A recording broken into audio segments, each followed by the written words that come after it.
प्रिय मित्रों नमस्कार। मैं दिल्ली से प्रदीप कुमार जैन। आज 15 तारीख है, 15 मई है और कल मैंने एक वीडियो अपना डाला था जो रिज़ल्ट आया था उसके संदर्भ में। और बड़ी खुशी हुई कि जो ग्रुप बिल्कुल साइलेंट रहते थे, शांत रहते थे, बहुत बहुत मुझे कल लोगों के विचार मिले। बल्कि मैं यूँ कहूँ कि दुखड़ा रोया गया, अपनी वेदना और पीड़ा को व्यक्त किया गया। जो लोग भी करेक्शन के लिए वहाँ गए थे बहुत आए और देश के हर कोने से आए। मुझे इतनी उम्मीद नहीं थी। मैंने तो बड़ा वो सहज भाव में एक डाला था कि भाई कोई बात नहीं, आप मेरे ही संप्रदाय के हैं, मैं भी अध्यापक हूँ, आप भी अध्यापक हैं, आप परेशान मत हो। कुछ को मैंने ये पीड़ा को व्यक्त करते हुए देखा था। कॉम्बे टूर से मुझे आया कि यहाँ पर सर आज तक कभी किसी बच्चे के 100 नहीं आए। हैदराबाद में कई लोगों के 98, 99, 100 आए। जबलपुर, भोपाल, मध्य प्रदेश में, उड़ीसा, भुवनेश्वर, कटक से मेरे पास फ़ोन है, बिहार से मेरे पास फ़ोन आए।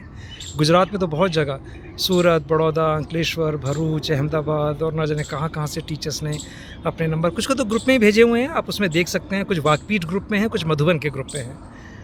कई लोगों ने व्यक्तिगत मुझे मैसेज दिया और नीचे लिखा भी कि सर ये मैसेज आप ग्रुप में मत डालिएगा। हमारी एचई भी उस ग्रुप में हैं, हेड एग्ज़ामिनर भी हैं, एएचई भी हैं। और आप मानोगे नहीं, सबसे ज़्यादा जो वेदना प्रकट की गई वो प्रकट की गई बेंगलौर से। मुझे ये उम्मीद नहीं थी कि बेंगलौर से, हैदराबाद से भी ज़्यादा बेंगलौर से मेरे पास आएंगे। लेकिन बेंगलौर से तो थमे नहीं रात को 11-12 बजे तक। मैं किसी टीचर का नाम नहीं लेना चाहूँगा, उन्होंने मुझे मना भी किया। एक बार मैंने वो मैसेज डाला तो उनके आग्रह पर मैंने उसको हटाया भी। और कुछ बड़े-बड़े टीचर्स के नाम जिनको मैं अच्छी तरह जानता हूँ, जो मुझे बहुत अच्छी तरह जानते हैं, उनसे मैं मिलता भी हूँ। सभी से मेरा परिचय है, किसी से मेरी कोई दुर्भावना मैं तो कभी पालता नहीं। लेकिन उनके बारे में ये जान कर कि उन लोगों ने ऐसा किया। केरला से बहुत थे मेरे पास फ़ोन, कोच्चि से था, तिरुवनंतपुरम से था, कोट्टयम से था, चेन्नई से तो पूछो मत। चेन्नई का तो भर गया, क्योंकि चेन्नई में शायद 700-800 टीचर एक ही ग्रुप में हैं मेरे वाकपीठ में। और चेन्नई के 3-4 ग्रुप हैं, तो अलग-अलग ग्रुप्स में पर्सनल मैसेजेस मुझे भेजे गए। सबसे बात एक जो निकल के आई, जो मैं आपसे कहना चाहता हूँ, और बहुत ज़्यादा लंबा वीडियो मैं इसको नहीं रखूँगा, कि जो एचई हैं उनको थोड़ी-सी विनम्रता अपने स्वभाव में रखनी चाहिए। आप एचई बने हैं तो वो, जो मैं मान के चलता हूँ, देखिए मैं एक कड़वी बात कह रहा हूँ। अगर आप अपने स्कूल में सीनियर होते हो ना, तो वो इसलिए सीनियर होते हो कि आपका जो लेंथ ऑफ सर्विस है, यानी अगर आपने 20-21 साल काम किया है, 10, 15, 20, 25 साल काम किया है, इसलिए एचओडी का मतलब होना स्कूल के अंदर वरिष्ठता के क्रम पर होने का मतलब ये नहीं होता कि आप ज्ञानी भी हैं। वो तो कई स्कूलों में ये प्रथा होती है कि भाई जो एक सीनियर टीचर हो गया, जिसको पढ़ाते हुए इतने साल हो गए, चलो उसको जो है वो प्रमुख बना देते हैं। एचई में जो नाम भेजे जाते हैं या सिलेक्शन, वो स्कूल प्रिंसिपल भेजता है, ये याद रखिएगा। वो आपकी योग्यता पे नहीं छांटा जाता आपको। आप सोच रहे होंगे कि मैं बहुत वो बड़ी विद्वान या विदुषी हूँ तो मुझे इसलिए एचई बनाया गया है। हर जगह ऐसा नहीं होता। तो ये अगर स्कूल प्रिंसिपल के आप क्लोज़ हो और वो आपका नाम भेज रही है, तो उसके लिए 3-4 शब्द, 5 शब्द और भी हैं जो आप अच्छी तरह जानती हैं। तो एचई के प्रति बहुत नाराज़गी कल दिखी मुझे। मतलब इतनी नाराज़गी कि, क्योंकि उनको, जबकि आप लगभग मेरी कार्यशालाओं में आए हुए होते हो, मैं आपको थोड़ा-सा एनलाइटन कर देता हूँ। वो उन चीज़ों के बारे में एनलाइटन मैं आपको करता हूँ, प्रज्वलित आपकी ज्ञान की ज्योति को करता हूँ, जो आपको, जब आपकी मीटिंग होती है सीबीएसई के द्वारा, तो आपको नहीं बताई जाती हैं वो चीज़ें। तो थोड़ा अपने विवेक से इस्तेमाल करते हुए आपको उन चीज़ों के अंदर थोड़ा-सा सावधान रहना चाहिए। दूसरे टीचर्स को अपने से कम नहीं समझना चाहिए। वो पोस्ट आपको 15-20 दिन के लिए मिलती है।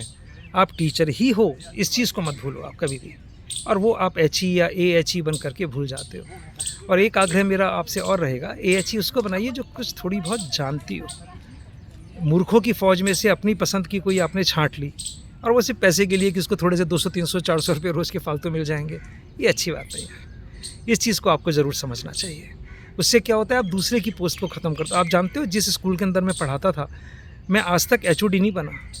मैंने अपने से जूनियर रही टीचर को मैंने एचओडी बनाया।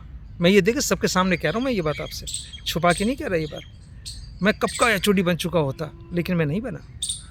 और उसके बाद भी जब मैं रिटायर हुआ, तो एक और वो तो बेचारा बहुत मेरी क्लोज़ हैं वो, और वो कहती सर आपके सामने। मैं कहा नहीं, कोई बात नहीं, जब मुझे बनना ही नहीं, आप बनो, आपको मौका मिला है आप बनो। तो जो महानता होती है ना, वो शक्ति को छोड़ने में होती है। समझ रहे मेरी बात? तो मेरा आग्रह ये है, ऐसा ना करें, छोटी मोटी चीज़ों को इग्नोर करें, बच्चों के हित को सोचें।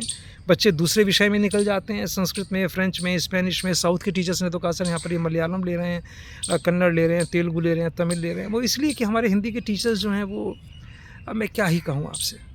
तो कई मैंने मंतव्य, कई विचार, वक्तव्य मैंने ग्रुप्स में डाले भी हैं, उनको अन्यथा ना लें, समझने की कोशिश करें। और जितने भी ये चीज़ यहाँ पर हैं वो अपने अंदर झांक के देखें कि हमने क्या किया है। कोई ईमेल के बारे में कर चर्चा कर रहे थे मेरे से कि वहाँ पर डेट नहीं लिखी और समय नहीं लिखा। अरे भैया, ईमेल में डेट और समय लिखा हुआ आता है, आपको इतनी कॉमन सेंस नहीं है? आप खुद सोचो ना, यही तो हमको चीज़ें समझानी है।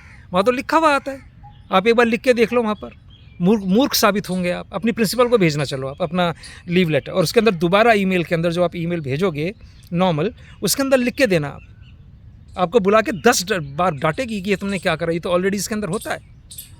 तो कई चीज़ें नॉर्मल होती हैं जो आपको समझनी है। और एक अहम भाव से, अहंकार से आके बैठना और किसी के बारे में ना सुनना, ना समझना दूसरों को, ये तो आपके घमंड को दर्शाता है। हमें तो विनम्रता होनी चाहिए, हम तो भाषा के अध्यापक हैं। तो हाथ जोड़ के विनम्र निवेदन है, क्योंकि मैं तो आपसे हाथ भी जोड़ देता, लेकिन एक हाथ में मैंने ये कैमरा पकड़ा हुआ है। तो मेरे इस हाथ जोड़ को आप मानो कि अगली बार जब जाएं तो बच्चे के हित को, भाषा के हित को, अपने अहंकार को दूर रखें। आप वो ज़्यादा चीज़ें सोचें, और मार्किंग जो है, जो CBSE हमको लिख के भेज रही है, उसके अनुकूल करें। और कई चीज़ें वो लिख के नहीं भेजती, वहाँ अपने विवेक का, अपने अध्यापन का, अपने अनुभव का प्रयोग करें। और मैं अपनी कार्यशालाओं में आपको ये चीज़ें बताता हूँ, तो उनको समझने की कोशिश करें। हर चीज़ एची से डिस्कस करना ज़रूर, एची कोई ब्रह्मा का अवतार थोड़ी है। वो भी वैसे ही, ना जाने कितनी मूर्खता है उसने अपने घर के अंदर की। मैं सब एची को मैं अगर एक टेस्ट पेपर दे दूँ ना 10 नंबर का, कर नहीं पाएंगे वो। ये नहीं होता है, ऐसी चीज़ें मत करिए। मुझे भी सब कुछ आता है, ये तो बड़ा घमंड, ये तो अहंकार होगा। एची का मतलब सब कुछ आना नहीं होता, वो एक व्यवस्थापक है, वो व्यवस्था कर रही है उस चीज़ की कि आपको 20-20 कॉपियाँ रोज़ उसको चेक करानी है, लास्ट में देख लेनी है कि मार्किंग ठीक हुई है या नहीं हुई है। ये काम है उसको, मैनेजर है वो। उसका मतलब जो है वो कोई सुपर विद्वान, विदुषी, विश्वकर्मा नहीं हो गई है वो। तो ये चीज़ें हम लोगों को समझने की है। नमस्कार। ये वीडियो बहुत बड़ा हो गया है, पता नहीं जा भी पाएगा या नहीं, मैं कोशिश करता हूँ भेजने की। नमस्कार।